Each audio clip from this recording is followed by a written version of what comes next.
Cayce informs us that prior to his triumphal entry into Jerusalem, Jesus rested in Bethany at the home of Martha, Mary, and Lazarus.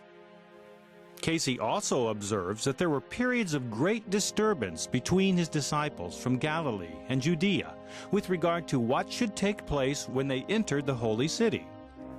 We are not given the precise nature of the disagreements, but it is not difficult to postulate.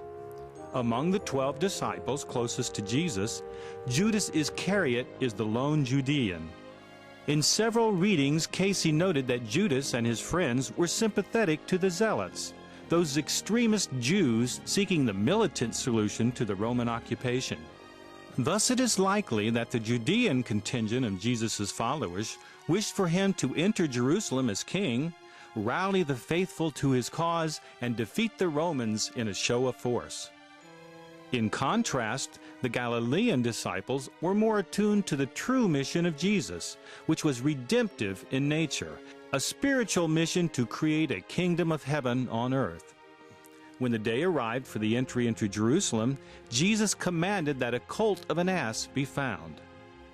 The Gospels of Mark and Luke record that Jesus sent forth 2 disciples to a specific location in the nearby village, where they could find the colt tied. If they were questioned, simply reply that the Lord has need of it. The disciples followed the instructions, found the colt, and provided Jesus with a mount for entering the city. Cayce provides some interesting details that help to explain this peculiar sequence. A woman named Dolores lived at the specified location, in front of which the colt was tied. She was well acquainted with Judas, Thomas, and John the Beloved, and was supportive of Jesus' ministry. Apparently, the 2 disciples sent to obtain the young donkey were not aware of the arrangement that had been made.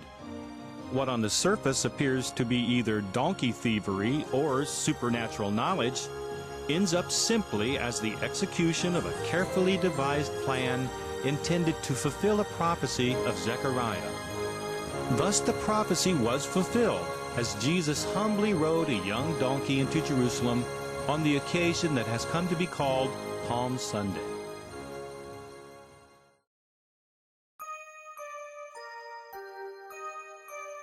Cayce's readings indicate that Zebedee, the father of James and John, was a wealthy businessman and owner of property. We are told that Jesus and his followers sometimes used buildings owned by Zebedee for meetings and lodging. So it was for the Last Supper. Cayce's account of the Last Supper is a remarkable example of the detail that he can provide from his reading of the Akashic records. The menu was simple: boiled fish, rice, leeks, wine, and bread. The handle on one of the pitchers used for serving was broken, as was the lip. Jesus wore the pearl gray robe made by Martha, wife of Nicodemus. Jesus' hair was almost red, inclined to be curly in portions, yet not feminine or weak, strong, with blue or steel gray eyes that were heavy and piercing.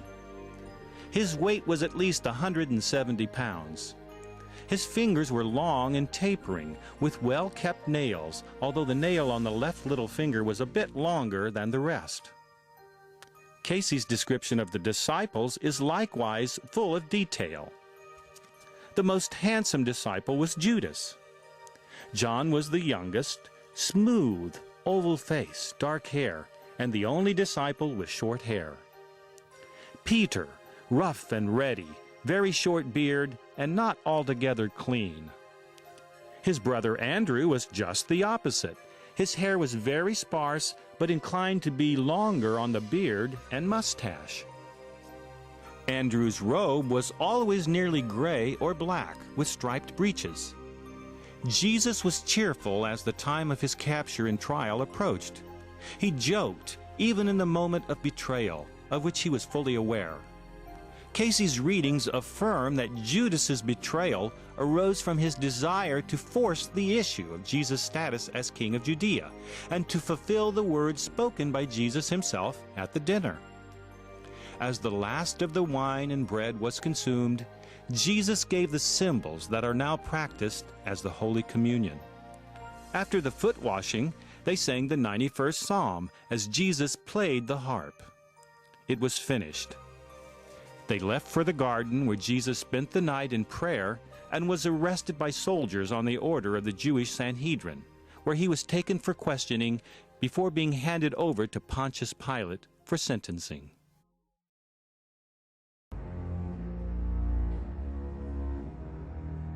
Having succeeded in capturing Jesus and judging him guilty, the Jewish religious authorities had one final hurdle to clear in fulfilling their plan. Because they were an occupied people under Roman law, they did not have the legal authority to condemn Jesus to death.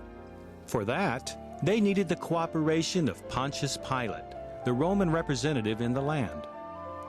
Pilate's obstinate refusal to condemn Jesus is well established in the Gospels. He knew Jesus was innocent of the charges and sought to have him freed. When all attempts failed, Pilate allowed the populace to choose between Jesus and Barabbas, a known criminal, and then washed his hands of the matter when the crowd yelled for Barabbas to be released. Curiously, Matthew documents that it was not only Pilate that had reservations against killing Jesus. His wife also advocated for Jesus' release because of a bad dream.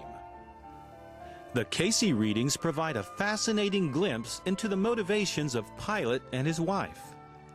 In readings given for individuals associated with Pilate's family, we are told that Jesus healed the son of Pilate of epilepsy. One account is associated with a Roman soldier named Romulus, who served as a guard to Pontius Pilate's wife. Romulus had assisted Pilate's wife in bringing her son to Jesus to be healed of epilepsy. Thus, when the ruling was given that led to the death of Jesus, Romulus felt turmoil because of his familiarity with the situation. Another account came from an aristocrat named Telamon, who was said to have heard directly from the lips of Pilate's wife of how Jesus had healed her son of epilepsy. So in light of Cayce's reading surrounding this matter, Pilate's extreme hesitancy to pass judgment and his wife's dramatic intervention on the behalf of Jesus may shed light on one of the paradoxes facing historians who try to reconcile conflicting reports about Pilate. The Jewish historian Josephus and his Roman counterpart Tacitus both portray Pontius Pilate as a strong-willed, inflexible military governor who was brutal and relentless in suppressing any potential disturbance. These historical accounts contrast sharply with the character of Pilate in the Christian Gospels, where he appears weak and apologetic in his decision to kill Jesus. Perhaps he was torn between his role as Roman prefect in an occupied land and the father of a son healed of a terrible disease by a man whom he was called to sentence to death. Perhaps this was the dilemma of Pilate. Cayce's account also explains why Pilate's wife, known as Procula, was canonized as a saint in the Coptic Orthodox Church established by the Apostle Mark at Alexandria, Egypt, during the 1st century A.D. Cayce provides even more detail to the trial of Jesus that may have intensified Pilate's dilemma. Cayce's readings portray Jesus as happy during the trial. Cayce says that the trial was not with the pangs of pain as is typically depicted. Rather, Jesus gloried in the opportunity of finally fulfilling his mission, of restoring humanity's relationship to the source. Apparently, during his trial, Jesus was of good humor and laughed, even as he faced the cross. Try to imagine how Pilate must have felt as he was called upon to sentence Jesus. A dilemma, to be sure.